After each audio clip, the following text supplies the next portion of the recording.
திமுக மற்ற கட்சிகள்லாம் ஒரு பயம் ஏற்பட்டிருக்கு. இல்ல பயம் ஏற்பட்டிருக்குங்கிறது இல்ல.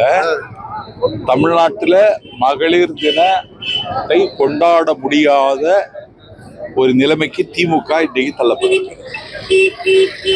தமிழ்நாட்டில் மகளிர் தினத்தை கொண்டாட முடியாத நெருக்கடியில் சிக்கி தவிக்கிறது அதிமுக. நாங்கள் தான் மகளிர் தினத்தை அர்த்தபூர்வமாக கொண்டாடினோம். பெண்கள் குலத்திலிருந்து சாதனை புரிந்த பெண்மணிகளை எங்கள் தலைவர் தான் நேற்றைக்கு அவர்களை வரவழைத்து கௌரவித்திருக்கிறார். ஒரு 3 மணி நேரம் நடந்த அந்த விழா தலைவருடைய திரைப்படத்தை பார்க்கும் பொழுது ஏற்படுகிற பரவசமும் தித்திப்பும் அந்த அரங்கில் இருந்த நான் நேற்றைக்கு அனுபவிச்சேன். இன்னைக்கு மகளிருக்கு இழைக்கப்படுகிற கொடுமையை அதிலிருந்து அவர்களை விடுவிப்பதற்கு பல்வேறு திட்டங்களை நேற்றைக்கு அறிவித்திருக்கிறார்.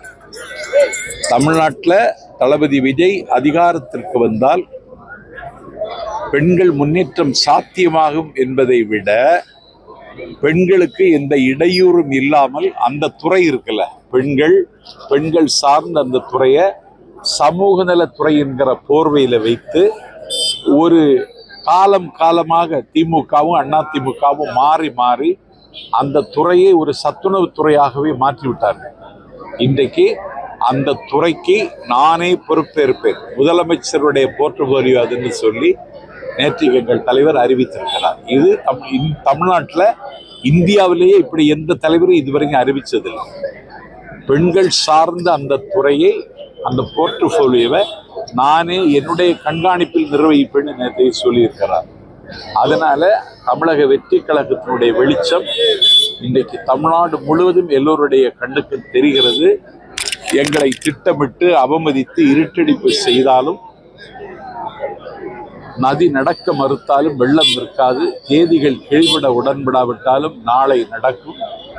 இனி அடுத்த தேர்தல் அறிக்கை தான் எங்களை வெற்றி சமவெளிக்கல்ல, அந்த அரியாசனத்தில் அமர வைப்பதற்கு அகரம் அமைத்து தரும் என்ற நம்பிக்கையில தான் என்னை போன்றவர்கள் இயங்கிக் கொண்டிருக்கிறார்.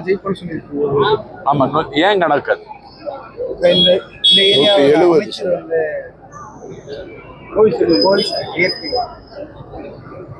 ஊழலில் புழுத்து 70 லட்சம் ரூபாய் வரைக்கும் ஒரு பேராசிரியரை பணி நியமனம் செய்வதற்கு கேட்கிறார் என்று திமுக தோழர் என்னிடத்தில் சொல்லுகிறார். உயர்கல்வித்துறை பாழாகிவிட்டது. ஏன்னா 12 பல்கலைக்கழகத்துல துணைவேந்தர் கிடையாது. கேளுங்க, தமிழ்நாட்டினுடைய வரலாற்று சிறப்பு மிகுந்த மெட்ராஸ் யூனிவர்சிட்டி, சென்னை பல்கலைக்கழகத்தில் துணைவேந்தர் கிடையாது.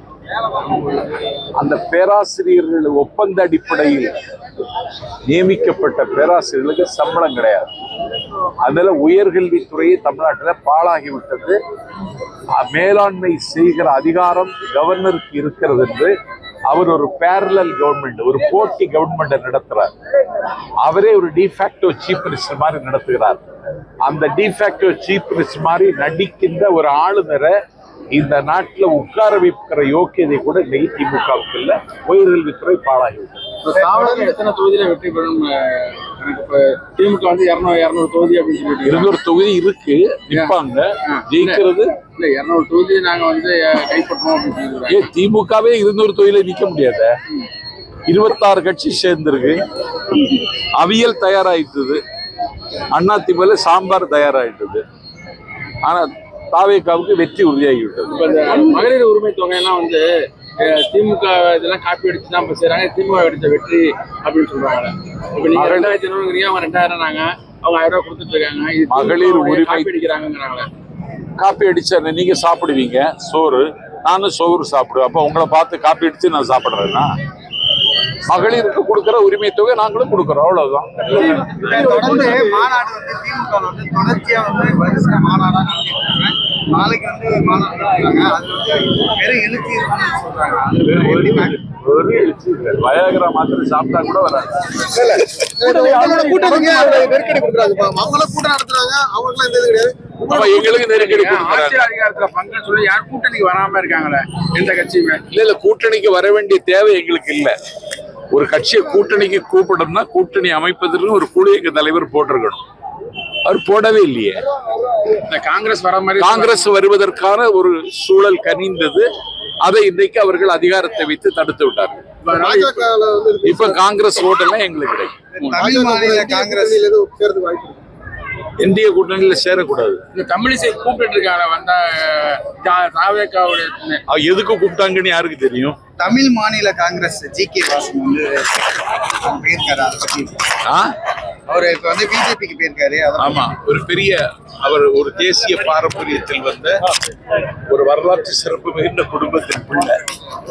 அவர் ஒரு சனாதன அரசியல் செய்கிற பிஜேபியோட சேர்ந்தது ஒரு பெரிய துரதிருஷ்டம். இதற்கு அவர் வருந்த வேண்டிய நாள் வரும். கமல் கட்சி இல்ல. செய்திகளை உடனுக்குடன் தெரிந்து கொள்ள கீழ்கண்ட கேபிள் மற்றும் டிடிஎச் நெட்வொர்க்குகளில் எம்நாடு செய்தி தொலைக்காட்சியை காணுங்கள். பாதகம் செய்பவரை கண்டால் நாம் பயம் கொள்ளலாகாது பாப்பா. மோதி மிதித்து விடு பாப்பா, அவர் முகத்தில் உமிழ்ந்து விடு பாப்பா. அண்மை செய்திகளை உடனுக்குடன் தெரிந்து கொள்ள இணைந்திருங்கள் எம்நாடு தொலைக்காட்சியுடன்.